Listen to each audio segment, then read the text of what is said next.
My name's Bonnie Finn. I grew up in Vermont and I served in Germany. I was in both Georgia for my training and Germany. I was in Stuttgart, West Germany.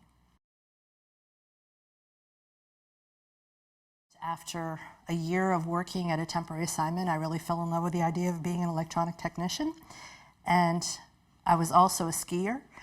I had a friend that came home on recruiting duty, and because we were just hanging out a lot and we were going to ski all winter, but there was no snow that winter, so we were just doing a lot of things.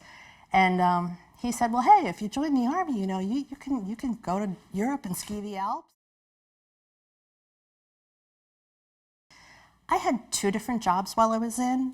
The first one, my first duty station, it was a 10-month school. So when I got sent to Germany, I was working on telephone switching systems, you know, the old dial pults where you hear the clicks when you pick it up. I don't think any of you all have ever heard of that. But I worked on the telephone switching systems, which are in the banks, and you'd go from stack to stack to fix the equipment. We were also trained in field equipment, but I didn't have to do that until after I left Germany. The second one, I was on a special team where we were getting ready for the digital switch cutover. It was in the 80s. And we were getting rid of all the electromechanical stuff. So I was chasing wires, literally, in German barracks, trying to figure out where they all went. Some of them didn't go anywhere. But we were documenting all the paperwork.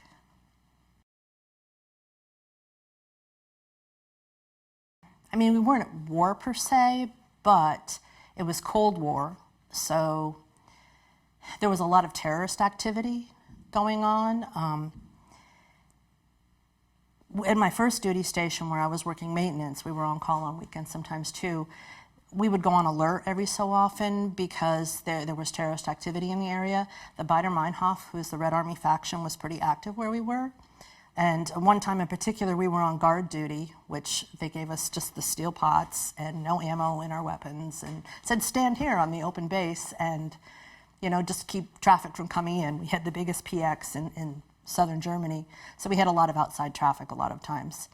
And Smitty and I were standing there, and this lady pulls up in a square-back Volkswagen, and there's this little kid in the back and a basket of apples, and this lady says, oh, we're just coming on to get ice cream, and, you know, going. And ice in German is the same as ice cream, and this little 3-year-old kid was just sitting there staring straight ahead.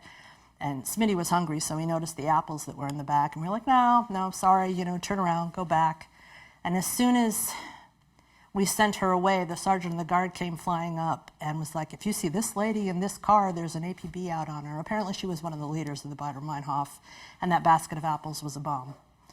And they were going to plant it on the steps in the PX. So by turning her away, we stopped it.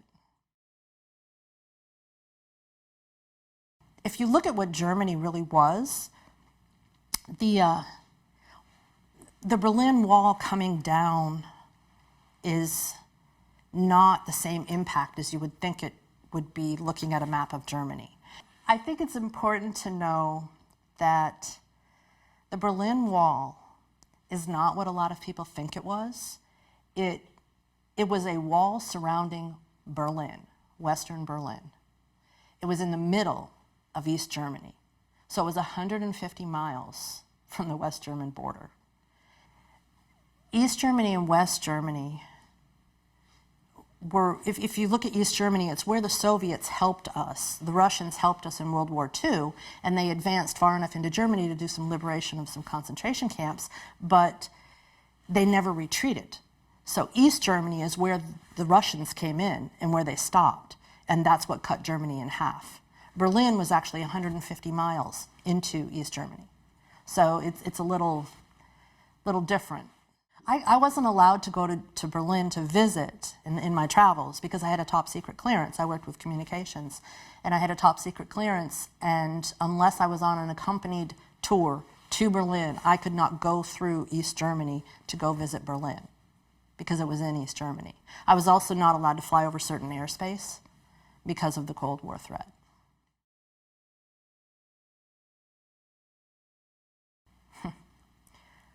Very different.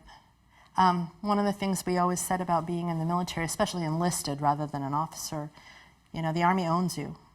And the job that I had, because we were on call, to fix equipment. If something should go wrong, communications is pretty vital, and we had to be available to go fix things, whether it was, a microwave shot that's going between generals or, you've got to have communications.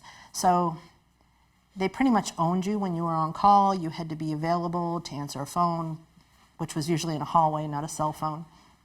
And coming back to the States, once you get out, you're not answerable to anything. I think when you join the military, you give up a lot of your constitutional rights to protect those constitutional rights. And you get them back when you get out. We had operators that ran the telephone switching while I was there. And one of the operators was a lady from France. And she had originally, I think her parents had been some of the Russian emigres that ended up in Paris. And she and I became friends, and so we would hang out. And she told me before I left I needed to go visit with her. We needed to go to a Turkish bar.